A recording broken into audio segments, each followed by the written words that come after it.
गरीब भाई की अमीर बहन। किशोर और पिद्दी दो भाई बहन थे। पिद्दी बहुत खर्चीले स्वभाव की थी। वो जितना कमाती अपने ऐशो आराम में पैसे उड़ा दिया करती। लेकिन किशोर समझदार था, घर को साथ लेकर चलना जानता था। अपनी बहन के जितना कमाता तो नहीं था, लेकिन फिर भी वो किसी तरह घर का खर्च चला लेता था। एक दिन पिद्दी किशोर से कहती है, किशोर, तुम थोड़ा ज्यादा क्यों नहीं कमाते? मेरे दोस्त रोज मेरा मजाक उड़ाते हैं। अरे बहन, मैं कोशिश तो कर रहा हूँ। अच्छा सुनो, अगले महीने रक्षाबंधन है, मुझे सोने का हार चाहिए, इससे कम कुछ भी ना लूंगी। अरे दिला दूंगा बहन। किशोर को पूरी रात नींद नहीं आती। उसके दिमाग में बस ये चल रहा था कि उसकी माली हालत इतनी बिगड़ चुकी है, अब वो सोने का हार कहाँ से लाएगा। अगले दिन किशोर सुबह सुबह घर से ये बोलकर निकल गया कि पिद्दी, मैं गांव से बाहर जा रहा हूँ, कुछ दिन घर नहीं आऊंगा। किशोर ने अपने काम के साथ साथ फेरी में कपड़े बेचने भी शुरू कर दिए, जिससे वो ज्यादा से ज्यादा पैसे कमा सके। रात में वो एक बिल्डिंग की चौकीदारी भी करने लगा। अपने काम से थोड़ा बहुत समय निकालकर बस कुछ घंटे की नींद ले पाता था। और कब वो कुछ दिन एक महीने में बदल गए और रक्षाबंधन भी आ गया, पता ही नहीं चला। लेकिन किशोर अभी तक घर वापस नहीं लौटा। जहां वो काम करता था, पिद्दी के नाम का गुल्लक रखा हुआ था। किशोर ने उस गुल्लक को फोड़ा और सारे पैसे इकट्ठा करके एक सोने का हार खरीद लिया। घर में पिद्दी किशोर का इंतजार कर रही थी। तभी किशोर आता है। कहाँ चले गए थे? 4 दिन का कहा था और 1 महीने से पता नहीं कहाँ गायब हो गए थे। मैंने बस एक हार मांगा था और तुमने तो घर ही छोड़ दिया। अरे मुझे थोड़ा काम मिल गया था। कुछ नहीं, सब समझती हूँ, बहाने थे तुम्हारे। अपनी बहन के लिए इतना भी नहीं कर सकते, कैसे भाई हो? चलो यहाँ बैठो, राखी बांधती हूँ। पिद्दी ने किशोर को राखी बांधी। वैसे ही किशोर ने अपनी बहन के हाथ में सोने का हार रख दिया। उसकी खुशी का कोई ठिकाना नहीं था। वो मिठाई खिलाए बिना ही नेकलेस लेकर चली गई और शीशे के सामने अपने गले में हार रखकर देखने लगी। किशोर ने लड्डू उठाया और खुद ही खा लिया। ऐसे कई साल गुजर गए। एक दिन पिद्दी की नौकरी छूट गई। अब वो पूरी तरह किशोर पर डिपेंड हो गई थी। आए दिन किशोर को अपने महंगे महंगे शौक गिनाकर उससे पैसे मांगा करती थी। किशोर, कुछ पैसे देना, मुझे पार्लर जाना है। किशोर बिना कुछ बोले उसे पैसे दे देता। ये क्या, 500? अरे इतने में तो मुझे पार्लर में एंट्री मिलेगी बस। अच्छा, देता हूँ ना ज्यादा। अरे कैसे भाई हो, अपनी बहन के लिए इतना भी नहीं कर सकते। किशोर ने जेब से 2000 का नोट निकाला और उसे दे दिया। किशोर गरीबी में रह लेता था, लेकिन अपनी बहन को कभी कोई कमी नहीं होने देता था। बेटा, पिद्दी तुम्हारी बहन है, उसे कभी किसी चीज की कमी मत होने देना और उसका ध्यान रखना, क्योंकि भाई का फर्ज होता है अपनी बहन का ध्यान रखना। किशोर ने माँ की कही ये बात हमेशा के लिए याद कर ली थी। शायद माँ की इसी बात की वजह से किशोर पिद्दी की हर जिद पूरी करता चला आ रहा था। किशोर, आज मैं अपने दोस्तों के साथ पार्टी करने जा रही हूँ, मुझे कुछ पैसे दो ना।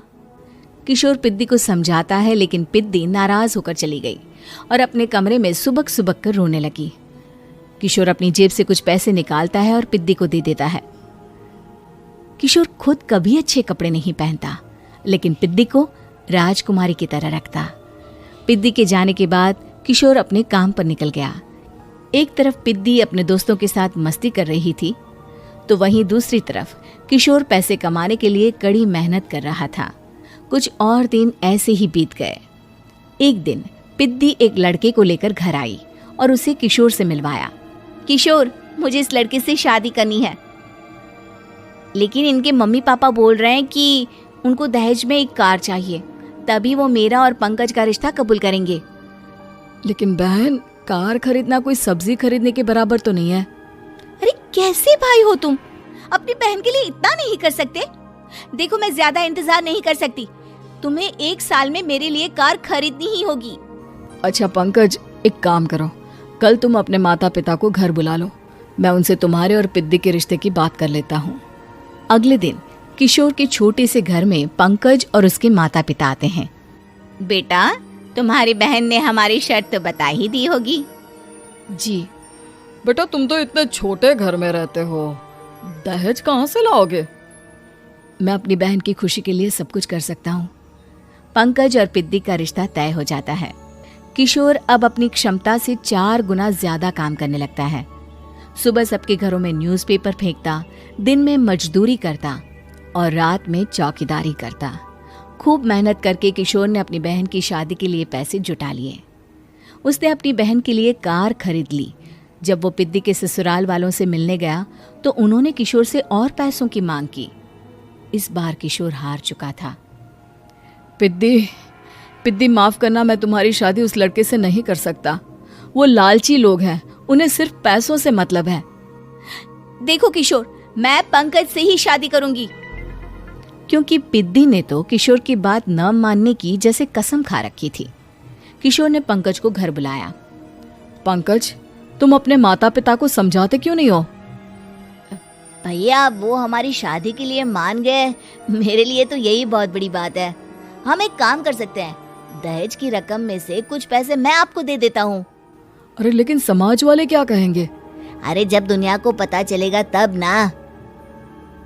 अच्छा, कुछ पैसे मैं अपने मालिक से कर्ज में ले लेता हूँ। कुछ पैसे पंकज देता है, कुछ वो कर्जा लेता है और अपनी उम्र भर की कमाई वो अपनी बहन की शादी में लगा देता है। आखिर में पंकज और पिद्दी की शादी हो जाती है। पिद्दी की विदाई के बाद किशोर बिल्कुल अकेला पड़ जाता है। अब उसका कमाने में भी मन नहीं लगता। उधारी वाले रोज घर में आकर बैठ जाते हैं। अरे किशोर, अब तो पिद्दी की शादी को 5 साल हो गए, अब तो हमारा पैसा लौटा दो। चाचा, पिद्दी के जाने के बाद किसी भी काम में मन नहीं लगता। अरे तो हमारा पैसा कैसे वापस मिलेगा? जी, कुछ करता हूँ मैं। किशोर के ऊपर बहुत सा कर्जा चढ़ गया था, इसलिए उसने तय किया कि वो ये घर बेचकर सबके पैसे लौटा देगा। अगली सुबह शहर के किसी साहूकार को उसने अपना घर बेच दिया और सबके पैसे लौटा के वो गांव छोड़कर चला गया। पिद्दी ने शादी के बाद कभी अपने भाई का हाल तक नहीं पूछा। किशोर को फर्क नहीं पड़ता था, बस ससुराल में उसकी बहन खुश है ये जानकर उसे खुद की खुशी मिलती थी और ये सोचकर कि उसने माँ से किया हुआ वादा पूरा कर दिया। उम्मीद है कि आपको हमारी ये कहानी पसंद आई होगी। कृपया हमारे चैनल को सब्सक्राइब करें और सभी अपडेट्स के लिए बेल आइकन जरूर क्लिक करें और हाँ, वीडियो लाइक और शेयर करना मत भूलिएगा। बाय।